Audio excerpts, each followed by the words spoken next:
নমস্কার বন্ধুরা, কেমন আছো তোমরা সকলে? আমার শুভাঙ্গী ব্লগ চ্যানেলে আরও একটা নতুন ব্লগে তোমাদের সকলকে স্বাগত। আজ শুক্রবার, আজকে বিশ্বমুন্ডা জয়ন্তী, তো সেই কারণে বরের আজকে অফিস ছুটি। তাই সকাল সকাল বরের আবদার হলো আজকে বিরিয়ানি খাবো, সেটাও আবার ডিম দিয়ে। আজকে চিকেন দিয়ে খাবো না, ডিম দিয়ে বিরিয়ানি খাবো। তাই আবদার মতন করা শুরু হয়ে গেল ডিম বিরিয়ানি।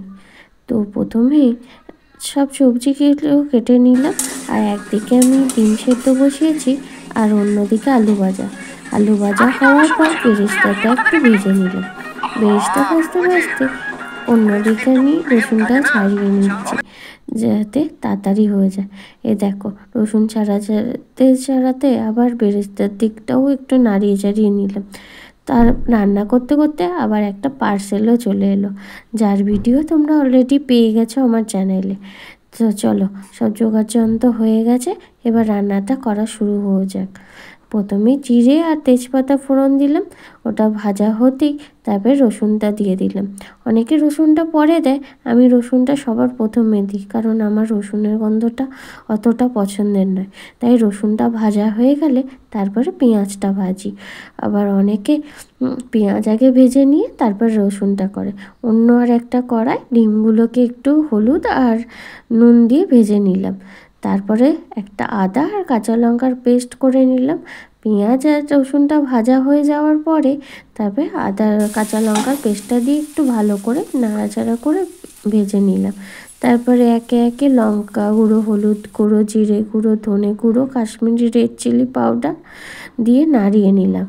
তারপরে একটু টমেটো দিয়ে দিলাম, আর মশলাটা পুড়ে যাচ্ছিলো বলে একটুখানি জল দিয়ে দিলাম, যাতে মশলাটা না পুড়ে যায়।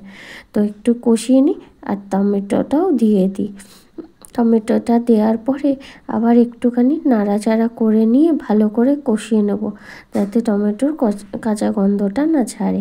এবার অন্যদিকে চাল বসিয়ে দিয়েছি।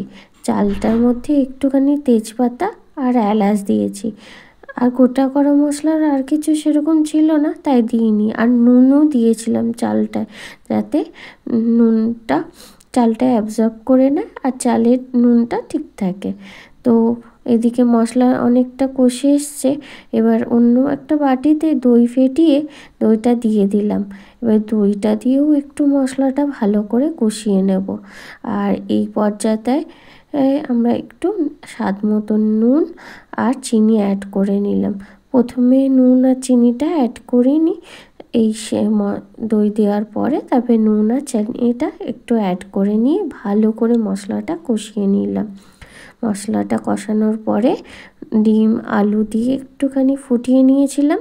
তো চলো, রেডি হয়ে গেছে। এবার বড় কড়াইটাতে ডিম আলুগুলো ট্রান্সফার করে তাতে ভাত দিয়ে ভালো করে লেয়ারিং করে নিয়েছি।